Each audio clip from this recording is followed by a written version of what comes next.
when you were going through um, that trial and tribulation, like Job, because your story runs a little bit of Job when you were homeless. What was a turning point for you where that was going to lead you onto a path of recovery? You said you had a talk with the Father, but then when you started to turn to the book, or was there a mentor? Did he send somebody your way to come kind of aid you into that development?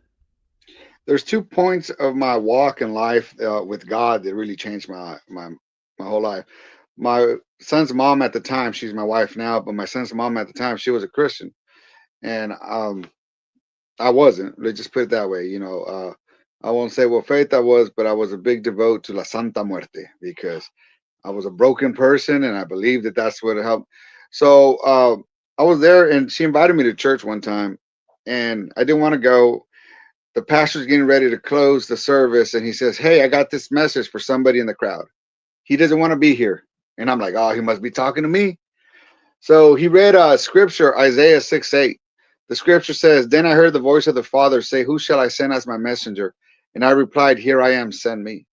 And at that moment, I thought that was the coolest guy in the world when he said, "Here I am, send me." So I went home and I got it tattooed on me. All right. I went home, I got high. I was, like I said, I was in my dark time in my life, drunk, high. And for the next couple of years of my homelessness and my drug addiction, I would always rub my hand like this. And people would be like, "Why do you do that every time you're high?" And I said, "Because I made a promise, and one day I'm going to live up to that promise to be that man that God is going to send me." So that was the beginning of my faith walk.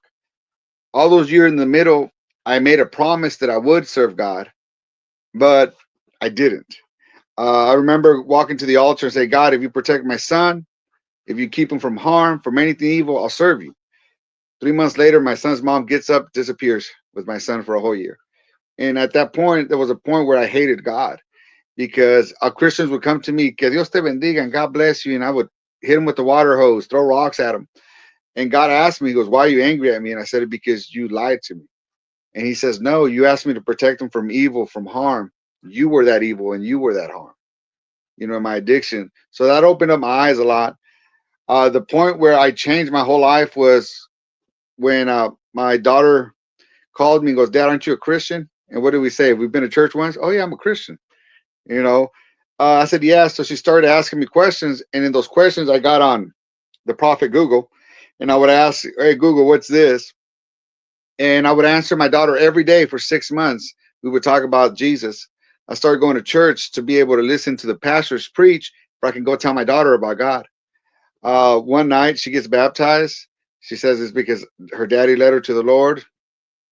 I said, "Okay, well, I give God the credit. I'm a piece of dad."